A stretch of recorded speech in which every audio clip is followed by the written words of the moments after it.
बिस्मिल्लाहिर्रहमानिर्रहीम अस्सलाम वालेकुम रहमतुल्लाहि व बरकातुहू। Welcome back to my channel everybody. और ये वीडियो बहुत बहुत इम्पॉर्टेंट है और ये बेसिकली एक इमिग्रेशन पाथवे मैं आपको बताने वाली हूँ स्पेसिफ़िकली मैनिटोबा के लिए, ठीक है।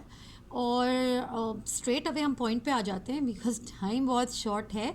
और द थिंग इज़ कि ये है स्किल्ड वर्कर ओवरसीज़ स्ट्रीम जो कि मैनिटोबा जो कि कैनेडियन प्रोविंस है उसकी एक इमिग्रेशन पाथवे है, ठीक है। हम इसको डिस्कस कर लेते हैं कि ये क्या चीज़ है, इसके क्या रिक्वायरमेंट्स हैं, इसके लिए कौन एलिजिबल हो सकता है और लेट्स फाइंड आउट। तो सारी जो इसकी लिंक्स हैं वो मैं डिस्क्रिप्शन बॉक्स में डालने वाली हूँ, तो डोंट वरी अबाउट दैट। आपको हर चीज़ का लिंक नीचे मिलने वाला है, ठीक है। और द थिंग इज़ ये स्ट्रीम कहलाती है skilled worker overseas programme SWO। और इसके अंदर ये नॉमिनेट करती हैं उन एप्लीकेंट्स को हु कैन जिनका कोई स्टैब्लिश्ड कनेक्शन हो विद मैनिटोबा। नाउ किस तरीके से वो स्टैब्लिश कनेक्शन हो सकता है? दे आर 3 वेज, यानी आइदर दिस और दिस और this. So they are 3 ways जिससे आप ये शो करेंगे कि आपका एक कनेक्शन है मैनिटोबा से, आप मैनिटोबा आना चाहते हैं या सेटल होना चाहते हैं।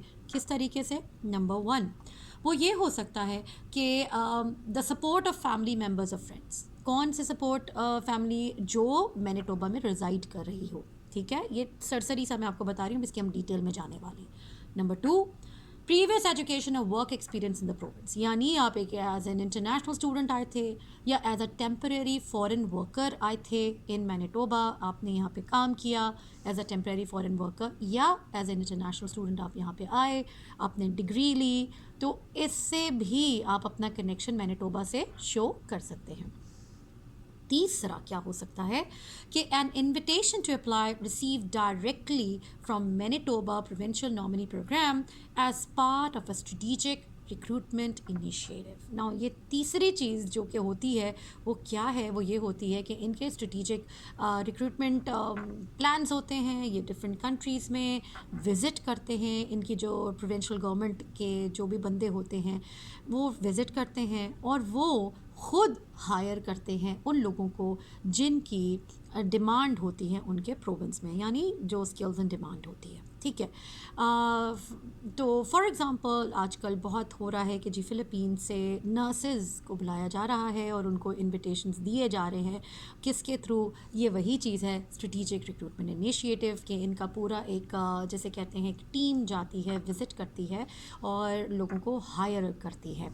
हम लोग इसकी डिटेल में आ जाते हैं कि ये 3 तरीके जो हैं इनमें से, and do remember it's not and, it's और, आइदर दिस और दिस और दिस। इन तीनों में से किसी एक चीज़ में भी अगर आप फॉल करते हैं, किसी भी कैटेगरी में फॉल करते हैं, then you are eligible for skilled worker overseas programme जो कि स्पेसिफिकली मैनिटोबा के लिए है, which is a Canadian province और जिसमें मैं रह रही हूँ इस वक्त, ठीक है। अब एक बात ये याद रखिएगा कि मैं जहाँ पे रह रही हूँ it's not the capital which is Winnipeg.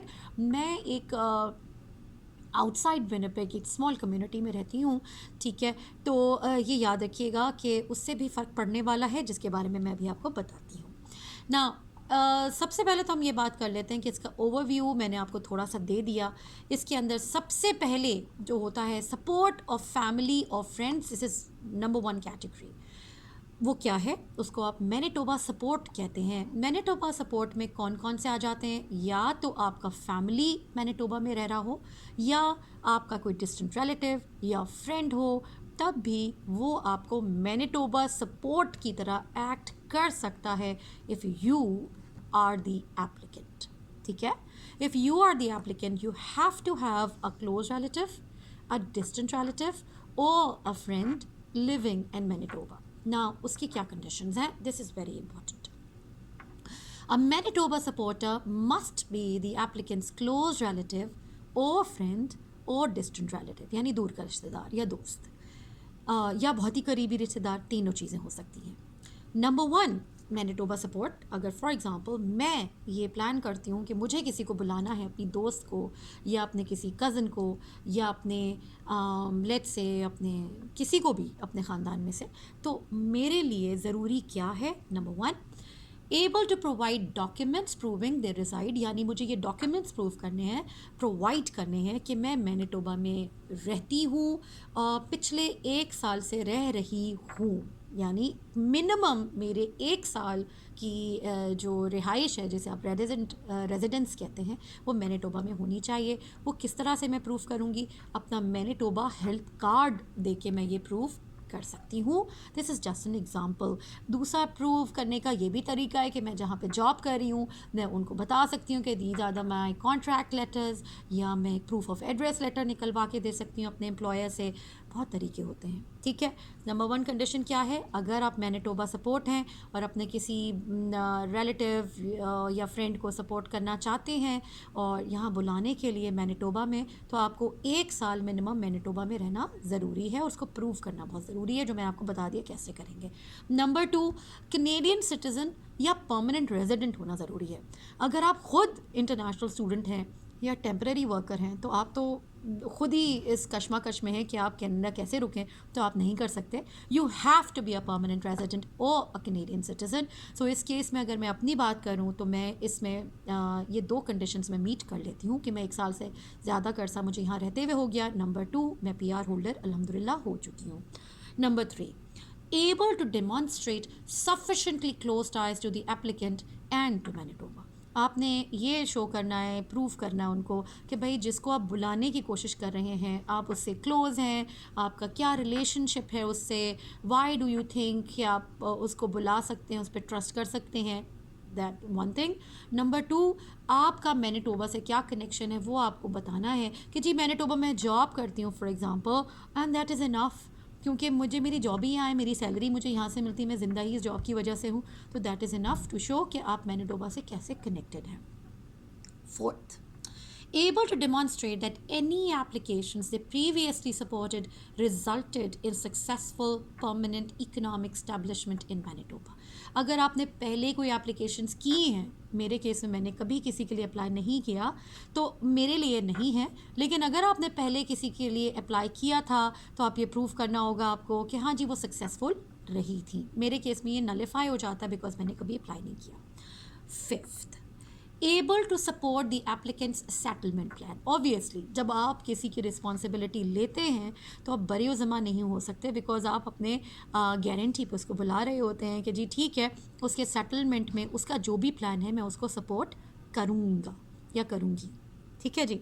तो ये मैं आपको बता दिया कि मैं एज अ मैनिटोबा सपोर्ट मुझे क्या चीज़ मेरे लिए एलिजिबिलिटी क्राइटेरिया क्या है। अब बात ये कर लेते हैं for close relatives, both the applicant and the supporter must provide documents proving their familial relationship। अगर मैं अपना किसी क्लोज रिलेटिव को बुलाती हूँ तो उसके लिए मुझे अपना जो रिलेशनशिप है उसको प्रूफ करने के डॉक्यूमेंट चाहिए कि जी हम भाई बहन हैं या जो भी हैं। मैं अब आपको ये डेफिनेशन बता दूँ कि क्लोज रिलेटिव कौन होते हैं, ठीक है।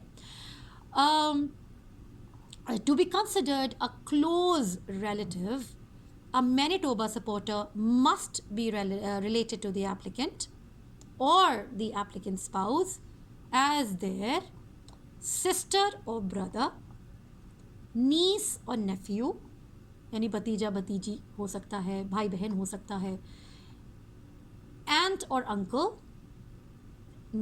ओके, यानी ब्रदर और sister of your mother father, यानी चचा मामू ये सब। First cousin, child of your aunty और अंकल, यानी आपके खाला या मामू का बच्चा। मदर और फादर, ठीक है, माँ बाप, और ग्रैंड मदर और ग्रैंड फादर, ठीक है। ये सारी चीज़ें आपके अंदर आ जाती हैं कि ये सब आपके क्लोज उसमें आ जाते हैं। ये क्या है?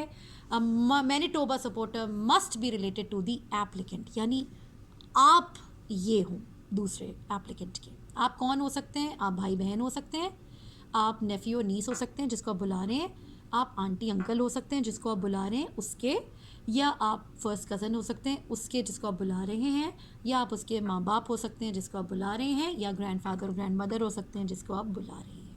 I hope I am clear about that. ठीक है, आप मेनोपॉज सपोर्ट है और जो बंदा आ रहा है वो आप एप्लीकेंट है। ठीक, अब अगर आपका क्लोज रिलेटिव है तो आप एक से ज़्यादा बंदे को बुला सकते हैं, लेकिन अगर आपका डिस्टेंट रिलेटिव है तो आप सिर्फ एट अ टाइम एक ही बंदे को स्पॉन्सर कर सकते हैं, यानी आप मैनिटोबा सपोर्ट की तरह एक्ट कर सकते हैं, वो ज़्यादा बेहतर वर्ड होगा। अब for friends and relatives, their household must not be currently supporting the settlement of another MPNP applicant. Now, अगर आप किसी फ्रेंड या डिस्टेंट रिलेटिव को बुला रहे हैं तो आप एट अ टाइम एक ही को बुला सकते हैं और किसी को सपोर्ट नहीं कर सकते हैं। I hope I am clear about that. ठीक, अगर आप क्लोज को बुला रहे हैं एक से ज़्यादा हो सकता है, अगर आप फ्रेंड या डिस्टेंट रिलेटिव को बुला रहे हैं तो एट अ टाइम किसी एक ही को आप as a Manitoba support act करके उसको बुला सकते हैं। अब हम बात करते हैं कि वो कौन से लोग हैं जो मैनिटोबा सपोर्ट की तरह एक्ट नहीं कर सकते हैं। अगर आप ये चाहते हैं कि जी आपका कोई भी रिलेटिव नहीं है और आप समझते हैं कि आप कोई पेड इमिग्रेंट रिप्रेजेंटेटिव के थ्रू आ सकते हैं, तो ये पॉसिबिलिटी नहीं है। मैं आपको वो 3 लोग बता देती हूँ जो कि एज अ मैनिटोबा सपोर्ट आपके लिए एक्ट नहीं कर सकते, आपको रिप्रेजेंट नहीं कर सकते। वो कौन है? A paid immigration representative, no way, not eligible.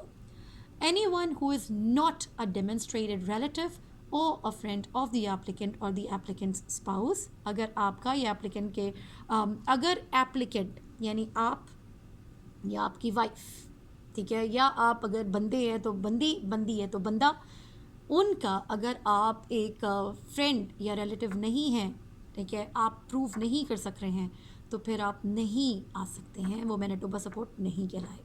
For example कोई नेबर या कोई दूर का कोई बंदा आपको मैनिटोबा सपोर्ट की तरह आपके लिए एक्ट नहीं कर सकता।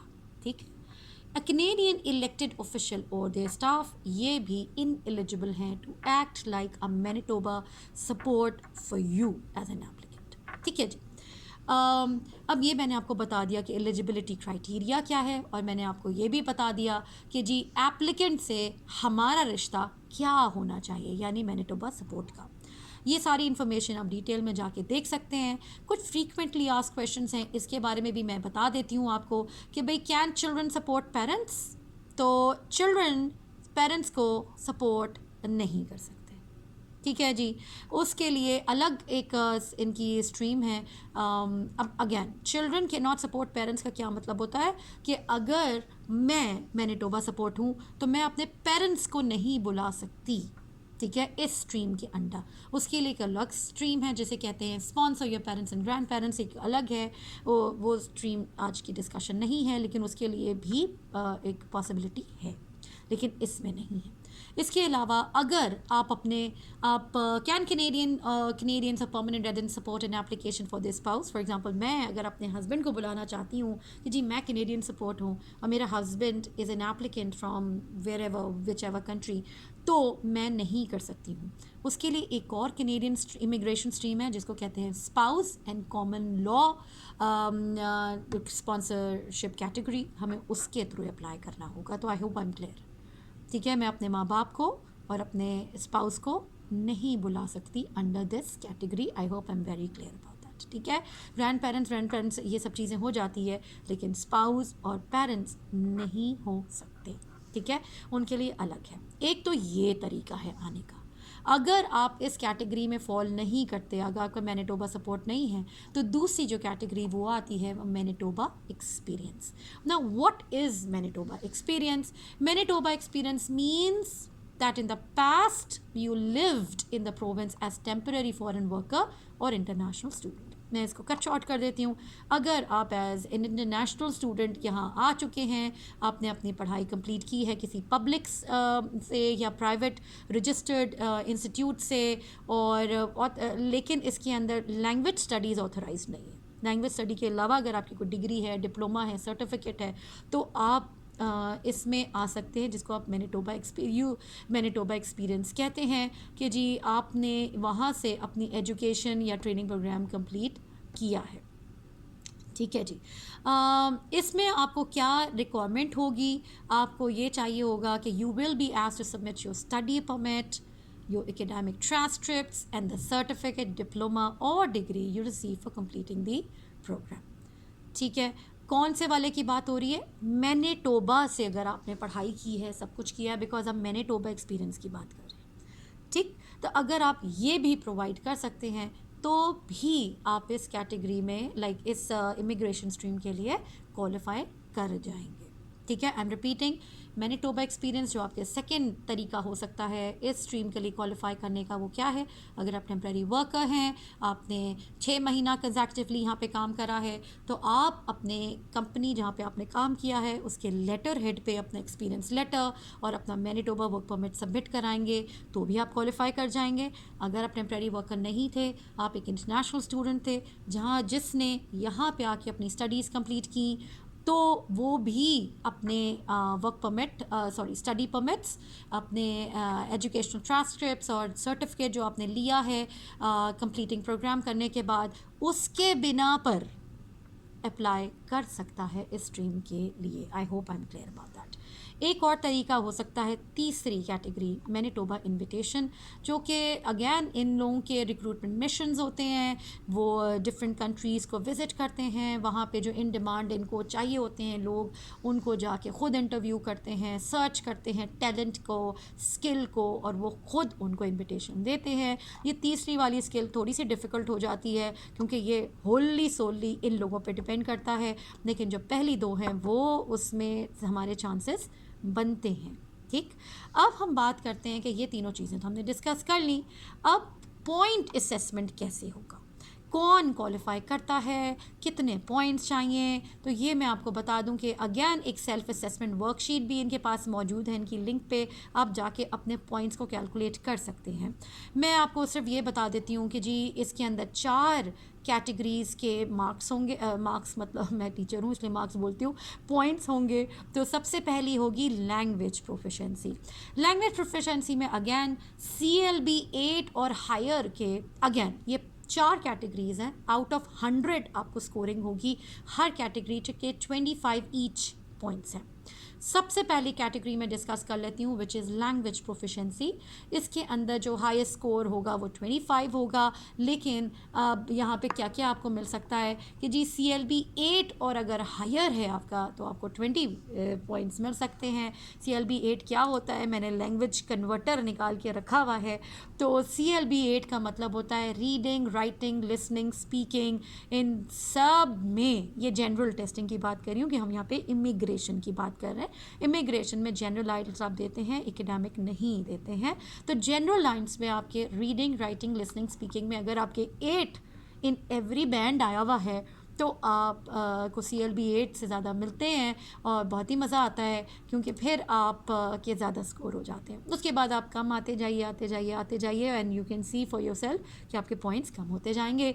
डिटेल आप चेकआउट कर सकते हैं। फिर आता है सेकेंड थिंग, पहला language proficiency out of 25, maximum is CLB 8।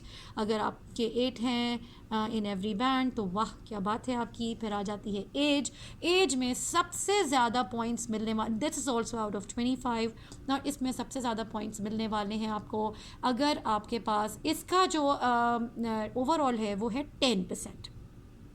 Language is 25%, age is 10%। सबसे ज़्यादा पॉइंट्स आपको मिलने वाले हैं अगर आप 25 to 45 ईयर्स ओल्ड के उसमें एज जो लिमिट है उसमें आप लाई करते हैं, ठीक है जी।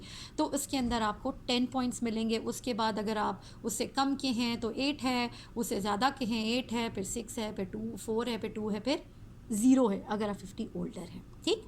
फिर हम आ जाते हैं तीसरी पॉइंट कैलकुलेटर की तरफ कि तीसरा फैक्टर कौन सा होगा। First factor language, second factor age, third factor is work experience.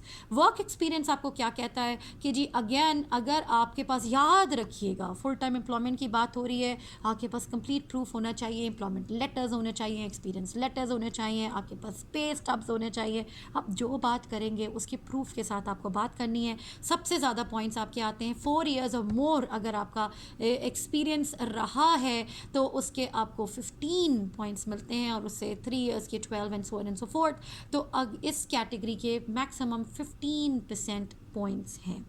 Language is 25, age is 10, and then work experience जिसका 4 और मोर ईयर्स के सबसे मैक्सिमम है, ये आता है 25, 10 एंड देन 15%। अब हम आगे चलते हैं, which is education, which is fourth factor.